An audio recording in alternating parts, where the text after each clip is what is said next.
Hi കൂട്ടുകാരെ, എല്ലാവർക്കും സുഖമാണെന്ന് വിശ്വസിക്കുന്നു. രാവിലെ തന്നെ ഒരു കാട് കാണാൻ വേണ്ടി ഇറങ്ങിയതാണ്. അപ്പോൾ ലൈറ്റായിട്ട് എന്തെങ്കിലും കഴിക്കാമെന്ന് വിചാരിച്ച് നേരെ നമ്മൾ രാവിലെ ഹോട്ടലിലോട്ട് കയറി. അപ്പോൾ ഇതാണ് രാവിലത്തെ ബ്രേക്ക്ഫാസ്റ്റ്. ഞാൻ കഴിച്ച് ഒരു മുട്ടയും ഉള്ള പാലും. അപ്പോൾ നടക്കുമ്പോൾ ബുദ്ധിമുട്ടാണ്, അതുകൊണ്ടാണ് ഞാൻ ഹെവി ആയിട്ട് ഫുഡ് കഴിക്കാത്തത്.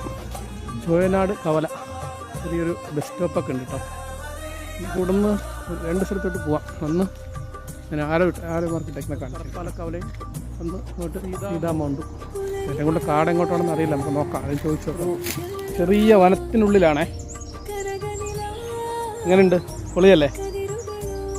നമ്മുടെ വയനാടെന്ന് പറഞ്ഞാൽ അറിയാമല്ലോ, പ്രകൃതി രമണീയമായ സ്ഥലമാണ്. അതുപോലെ ഒരുപാട് ചെറുതും വലുതുമായ ഒരുപാട് വനങ്ങളുള്ളൊരു വനങ്ങളാൽ ചുറ്റപ്പെട്ട സ്ഥലമാണ് നമ്മുടെ വയനാട്. അതുകൊണ്ട് ഞാൻ കാണിച്ചത് നിങ്ങളൊക്കെ ഉണ്ടോയെന്ന് അറിയില്ല, അത് നോക്കാം.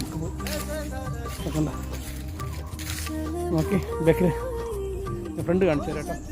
ഒന്നും പോകുന്നില്ല, നമുക്ക് പരിചയത്തെ നാട് സ്ഥലമല്ലേ, പണി വാങ്ങണ്ടല്ലോ. കണ്ടില്ലേ മരത്തിൻ്റെയൊക്കെ ഭംഗിയൊക്കെ അടിപൊളി. ഇതേപോലെ കാഴ്ചകളിൽ നിങ്ങളിൽ എത്തിക്കാൻ സാധിക്കുന്ന ഒത്തിരി സന്തോഷമുണ്ട്. അതിൽ ഉള്ളിലോട്ട് പോകുന്നില്ല, എന്തെങ്കിലും നിങ്ങളെന്തെങ്കിലും ഉണ്ടോയെന്ന് അറിയില്ലല്ലോ. നമുക്ക് കാര്യങ്ങളൊക്കെ ഉണ്ടെന്നാണ് ചോദിച്ച് പറഞ്ഞത്. അതിൽ നിൽക്കുന്നില്ല. എന്തായാലും കൂട്ടുകാരെ, എന്തായാലും ഒരു വീഡിയോ എൻ്റെ സമയമായി. എന്തായാലും കൂടുതൽ ഇതിലും കിട്ടുന്ന വിശേഷങ്ങളുമായി എന്നതായിരിക്കും. നമ്മുടെ ചാനലൊന്ന് സബ്സ്ക്രൈബ് ചെയ്യുക, സപ്പോർട്ട് ചെയ്യാൻ മറക്കരുത്. എന്തായാലും മറ്റൊരു വീഡിയോയിൽ മറ്റൊരു വിശേഷമായി കാണാം. പലക്കട്ടെ, സന്തോഷം. ബൈ.